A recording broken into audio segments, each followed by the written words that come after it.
At the center of the universe lies a great tower. Its mere existence is the only power holding our entire reality together. If it 'twas to perish, then this realm, and countless beyond our mortal comprehension, are doomed to fall as well, to a darkness. And if you suffered watching the Hollywood schlockbuster, then you know it already has. Hey, Wolfpack. No, I'm not a Billy Bumbler. It's just me, your favorite web kitty, Catastrophe. And I hate this pile of crap. The Dark Tower is unquestionably one of the worst Stephen King movies to ever piss all over the fan base. Oh yeah, it's as bad as It Chapter 2, The Cell Phone Invasion, Dreamcatcher, and even The Langoliers. Scaring the little girl! As much as I want to tear this thing down, unfortunately, I don't own a copy of it, since I only own good movies, so it looks like this is cancelled. Not so fast, silly fumbler! Pinkamena Pie Die, what are you doing here? Cha! Helping your channel suck less? You know, you can review the Dorks Fowler, since you have us! You mean a clipless review?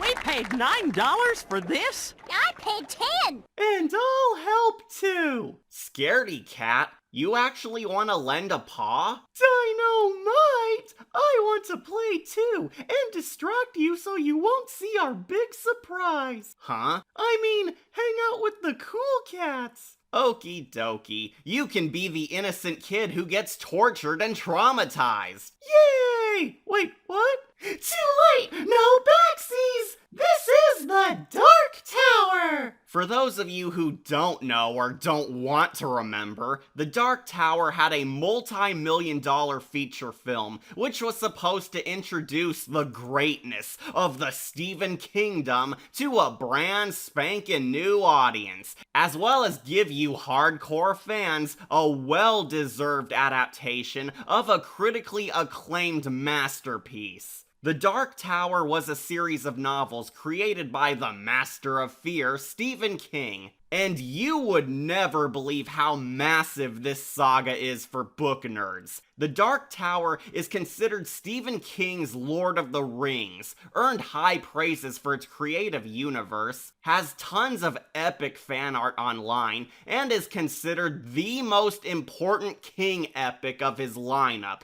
because it confirms that every single Stephen King story, both horror and fantasy, share a single universe, meaning that every King tale we've ever watched or read is all taking place in one world.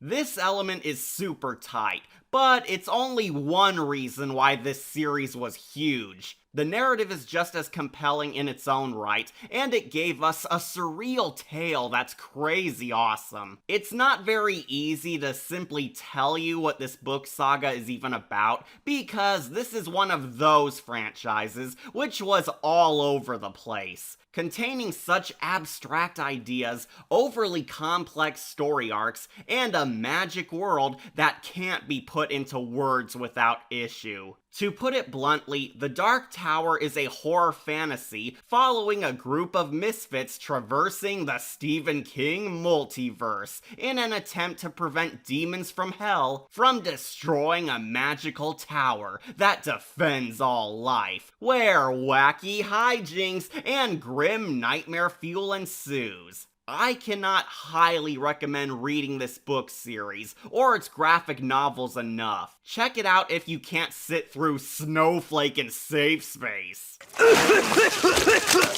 As you can probably guess, our old toxic corrupter Hollywood of course took this moneymaker under its wing to make it a whole new cinematic universe, and spawn so much content to scam the fanbase. And judging how most of you probably forgot this flick even existed, you can tell how well they succeeded. The Dark Tower movie was a disaster. Fans hated it, newbies couldn't get into it, every review was negative, Sony abandoned all hope of sequels, and even the divine Stephen King, who initially loved the movie, quickly changed his mind, and is now trying to reboot it with a whole new cast. Ouch, baby.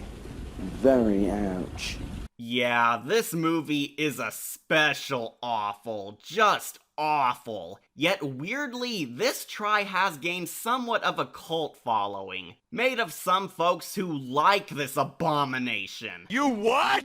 I watched this movie and I fail to understand your insanity, but maybe we have been too hard on it. Movies have changed quite a bit lately, and it's been a long time seeing this, so was the hate train warranted, or was there some good which came from this Forgotten King film? I hope you love our clipless reviews because the lovely pals of Wolf Entertainment are performing this play tonight. Why? Because I hate this movie so much that I don't feel like getting a copy even on pirate websites. Deal with it! Was the adaptation of King's greatest saga truly an overhated art piece with lost magic within its soul? Or is it another fine example of King movies which suck? This is our clipless review on the first ever attempt at the Stephen King cinematic universe, The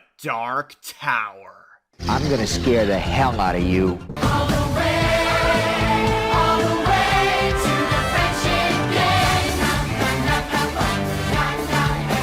So, our movie opens up in slightly confusing fragments of storytelling, where the film attempts to introduce us to our three main characters. You heard me, three main characters. Our two heroes and our ominous villain, each worse than the last. We open up in a sweet, peachy children's school, but psych, it's actually a torture facility, where the kids are submitted to grisly, unspeakable experiments too cruel for mortal eyes. I just never managed to get my life together. Isn't that hilarious? You're cute. Stop it, please, I beg you! This facility is the secret villain base attempting to use the souls of children to power a Frickin' laser beam! designed to destroy the Dark Tower, an all-powerful building which holds all reality together. No explanation yet, since that would spoil the stupid plot, which goes against a lot of the book, but it's merely a way to build up our sinister villain, an evil, inhuman entity only known as the Man in Black. That's me! Trust me, she's a lot better than the guy they actually got. But we don't learn too much yet, because it was all just a dream of our main character, Jake Chambers, a psychic little tyke who believes that his recurring dreams of this Man in Black are really visions of the future. See that?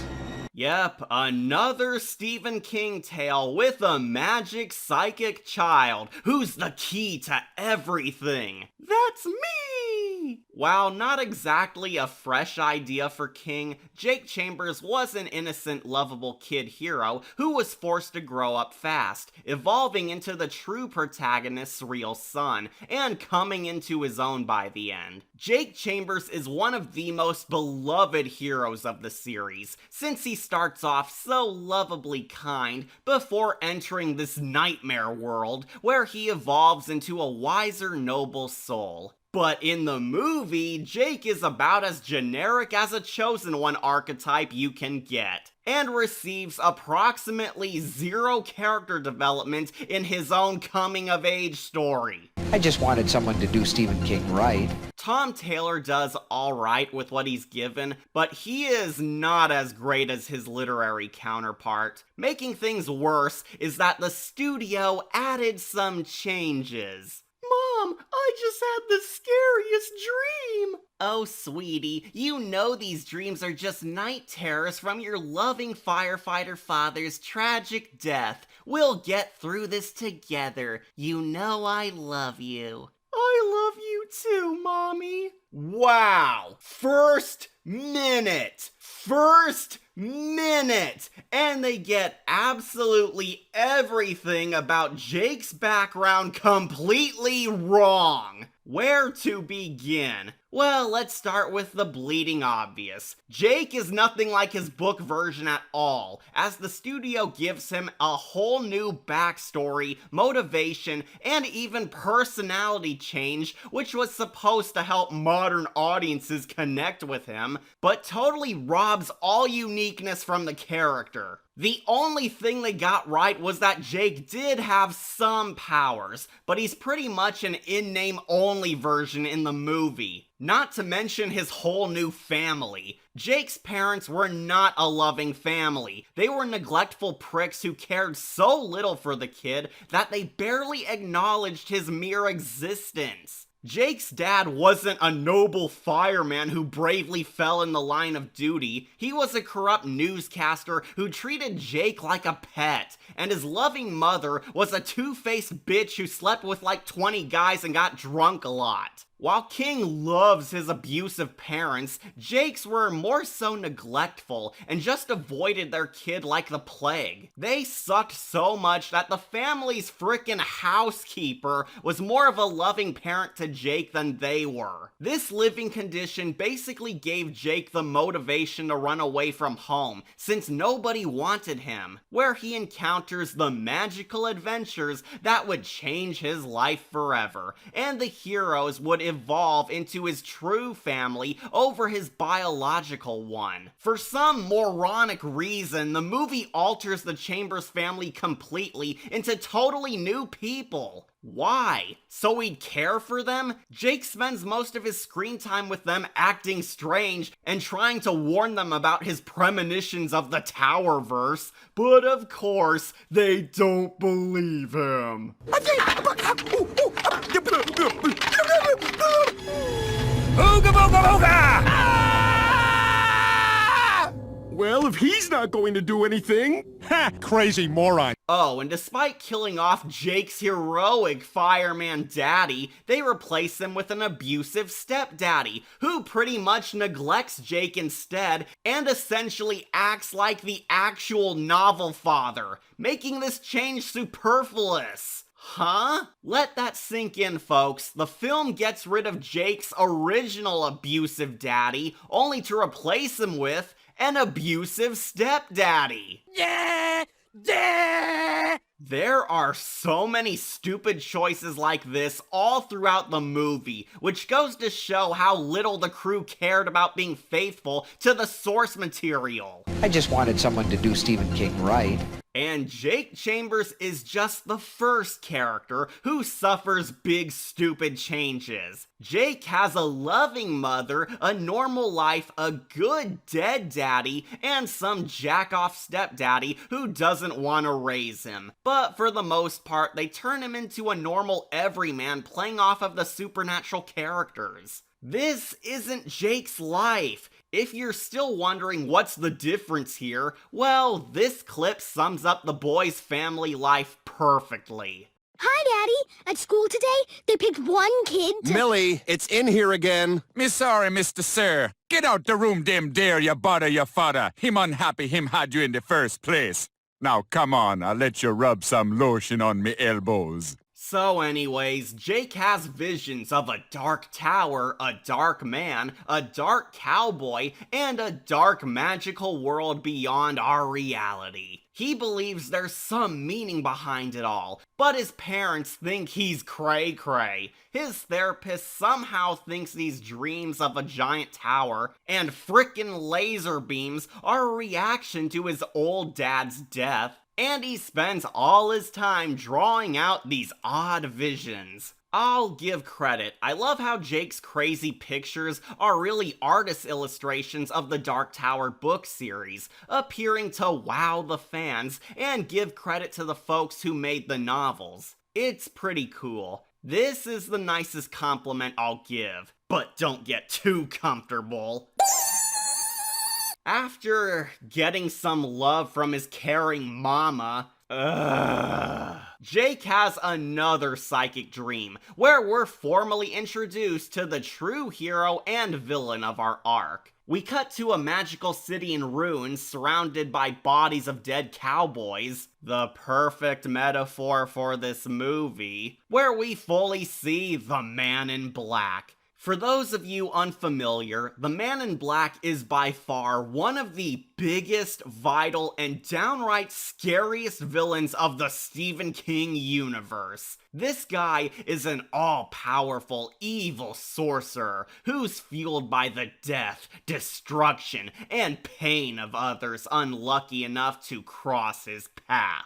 This villain is so huge that there's endless fan theories and story arcs surrounding him. He's so important that Mr. King has had him pop up in his other stories, acting as an unholy doombringer. I dare say this monster is the fear of Stephen King's nightmarish domain. This man has single-handedly influenced major story events behind a number of other horror stories, such as The Stand, Salem's Lot, and Children of the Corn. This guy makes Leland Gaunt, Christine, Carrie, and even Pennywise look like punks compared to his might.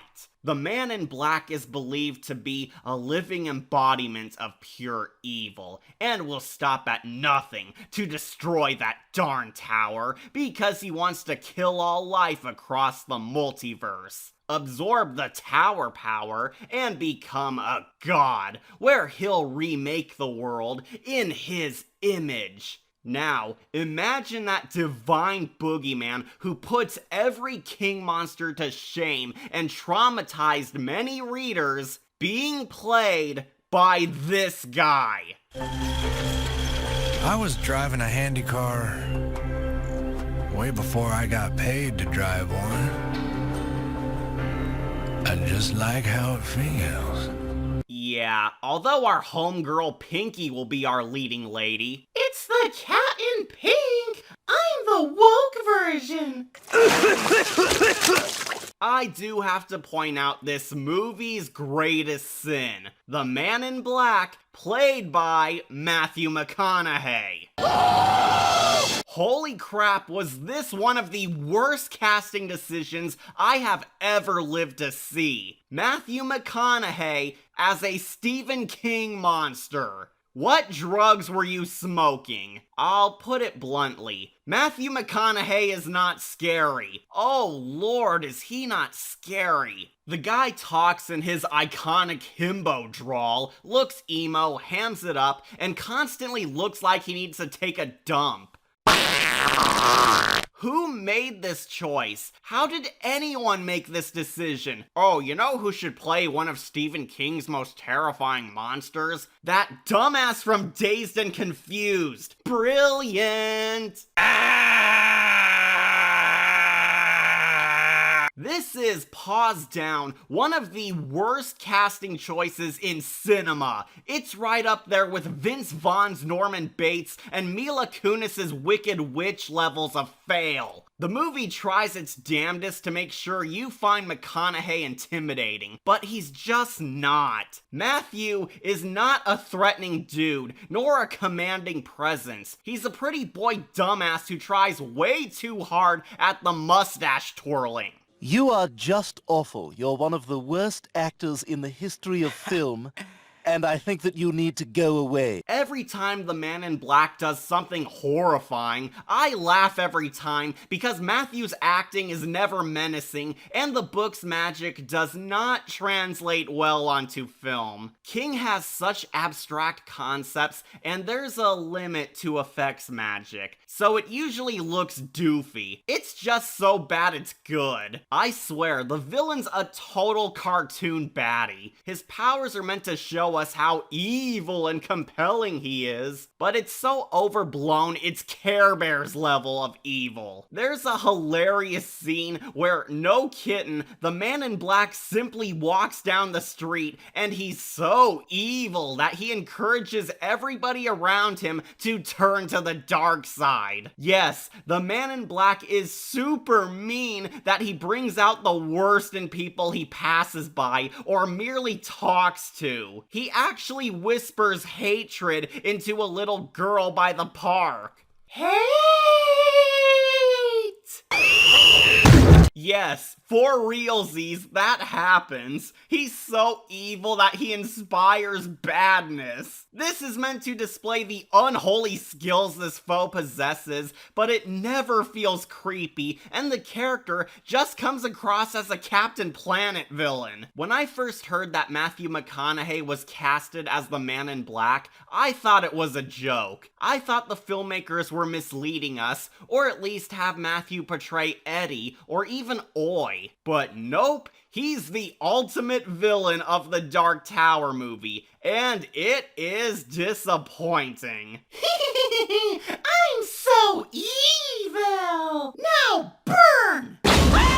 The first time we see the Man in Black in action, he's torching a Westworld village, implied to be Gilead, since here we also meet our hero, Roland Deschain. You've come to the wrong town, punk. The Gunslingers don't like trespassers. While the Man in Black is widely regarded as the greatest King villain, Roland is cherished as King's most badass hero. Roland was meant to be based off of Clint Eastwood, since King was a fan of the manliest Western actor to ever walk the walk. But in the movie, Roland is portrayed by the beloved Idris Elba. Knuckles! You mock me with your weak jokes. We'll get to him later, but for now, the film tries to set up Roland's story and major rivalry with the Man in Black. McConaughey desolates his hometown of Gilead and lowers the town's population Thanos style, including Roland's fellow gunslingers. And man, is this gonna throw off the book's continuity, since this was done by a totally different guy in the novels. Don't! The movie understandably wants to tie in the hero and villain's hatred for one another in a deeper way, but I think this terrible scene demonstrates a ton of the movie's disregard for the book. We get a rushed backstory, bad action fights, blast CGI, a spit in the face towards novel canon, more of McConaughey not being scary,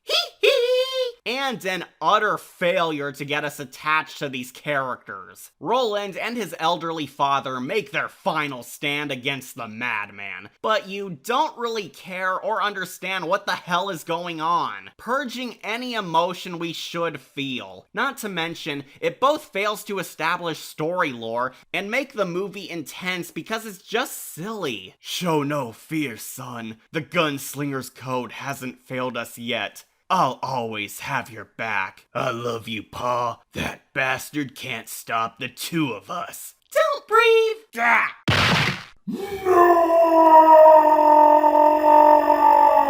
Ay, ay, ay, ay, ay. Roland's Pa, a character we know jack squat about, dies in battle. And nobody cares. This death scene is so goofy, and we know so little about Roland or his dad at this point, that you kinda feel nothing when he magically keels over dead. This scene would have felt exactly the same if Roland's dad was a generic red shirt, since you'd feel no difference in who died. This is meant to set up why Roland hates the Man in Black, because he wrecked his village and even killed his pops before his very eyes. since, you know, the fact that he seeks to obliterate all life across the multiverse wasn't motivation enough. You killed my paw. Oh, Roland, still immune to my magic, eh? No matter, you gunslingers can't stop me. You can't even save yourselves. All right.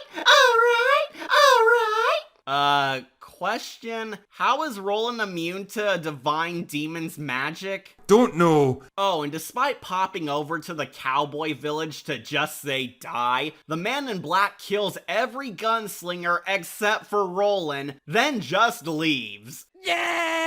Yeah, no reason given and no second thoughts over it, the villain just lets Roland live and waltzes off to allow the hero to regain himself and fight him later. Quality writing, kids. But it was all just a wet dream of Jake's, who stupidly attempts to warn his friends and fam about knowing the truth about space cowboys, wizards, and magic realms. And surprise, surprise, they don't believe him. Ooga booga booga!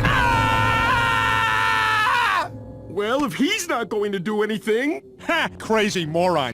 Yeah. No duh they didn't believe you. What the heck did you expect to happen from the world's most useless parents? I don't get what Jake's plan is. He sees psychic visions of a world he can't prove exists, then tells people who don't believe him that they need to do something. But how do you know if it's even real? Heck, even if it was true, what the heck can a kid do to help? Don't know. The idiot parents soon grow tired of Jake's weirdness, so they schedule to have him taken to a children's hospital to get help. But, dun dun dun, the psychiatric hospital is actually controlled by the Man in Black and his army of reptiles. For you see, that kid's school we saw from Jake's dreams was really the Man in Black's secret villain base, where he and his forces of evil abduct random kids from the Earth realm so he can use them as batteries for his Laser.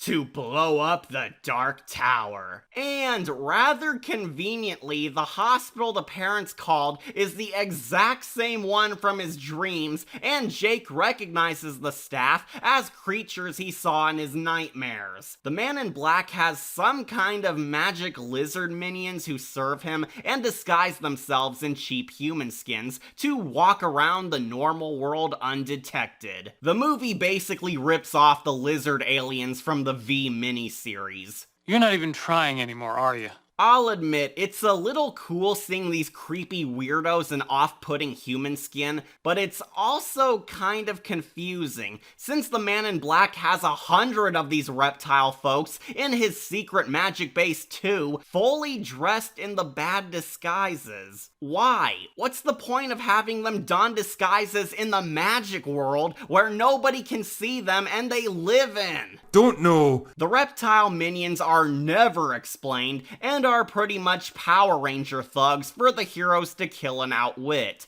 And the fact that the movie needlessly downplays them and has them looking human for 90% of the movie makes them forgettable, rather than building off of their potential coolness. Oh, but much like Matthew's non-existent terror, the movie tries to make the reptiles creepy too, since they sense that Jake is onto them. Somehow. After trying to explain to the idiot parents that the child doctors are bad doo-doo, they of course don't believe him. Ha! Crazy moron. So Jake at last snaps and runs away, knowing the truth is out there, where the lizards pursue. You'd think this be an easy, scary moment for the movie, right? A chase scene where a kid is being stalked by lizard aliens across New York, like this was They Live. But nope, even they screwed that up, because the lizards are disguised as a fat guy and a middle-aged soccer mom. No! Seeing these very non-threatening idiots struggling with an 11-year-old plays out like a wacky comedy. Heck, the fat guy accidentally gets his face mask caught on an antenna and freaks out. Why? It's not real skin, and you're on a roof where nobody can see you. There's no reason to panic. And it ultimately ultimately leads to Jake completely eluding the Tweedles and escaping their radar. Well, there goes all fear these villains could have had, since they get easily duped by a middle schooler. I'm such a dork.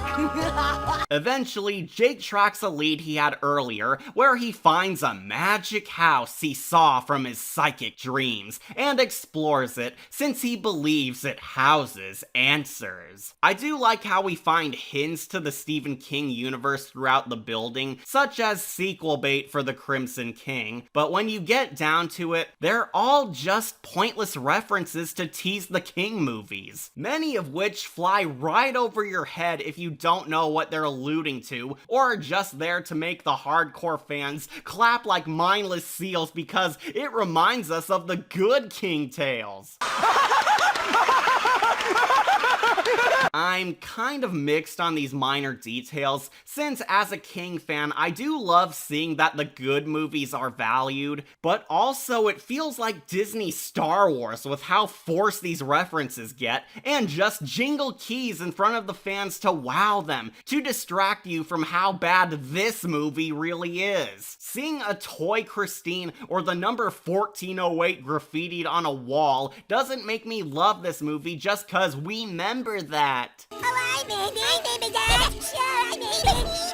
The movie relies way too much on these tiny references, even awkwardly holding on them like this rundown circus tent which says Pennywise just to get the fan boners. Knowing this film shares a world with better King tales doesn't make it good. It just makes us wish we were watching those grander epics. I can't think of anything more exciting.